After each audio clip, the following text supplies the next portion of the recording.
Difference between agreement and contract. 5 marks question. Very important question for the exam point of view. So first of all, difference between agreement and contract. Agreement. Meaning of the agreement. When an offer made by a party is accepted, it becomes an agreement. मतलब जब भी कोई offer हम देते हैं किसी party को और वो एक्सेप्ट कर ले तो फिर वो क्या बन जाता है, एग्रीमेंट बन जाता है.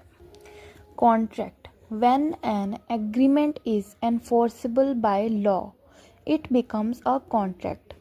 जब भी हम एक एग्रीमेंट करते हैं वो एग्रीमेंट एनफोर्सेबल होना चाहिए लॉ के द्वारा. मतलब वो लॉ के अंदर आना चाहिए एग्रीमेंट. उसमें सारे लॉ वाली चीज़ें, मतलब जैसे भी जो लॉ लगते हैं उस एग्रीमेंट के लिए वो सब लगनी चाहिए उस कॉन्ट्रैक्ट में. वो एग्रीमेंट होना चाहिए लॉ के द्वारा enforceable. Second point, mentioned in. Mentioned in section 2E. ये सेक्शन 2E में है of the Indian contract act 1972. ये section 2E of the Indian contract act में है 1972 के.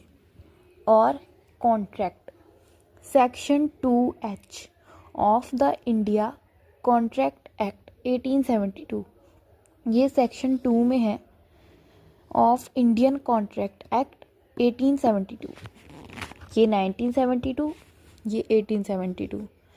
ये E और ये H. ये सेक्शन 2 है, ये सेक्शन 2 है, वो E है, ये H है. EH 1980. Important. Section 2E of the Indian contract act 1972. Section 2H of the Indian contract act 1872. अगला है एलिमेंट्स. Offer and acceptance.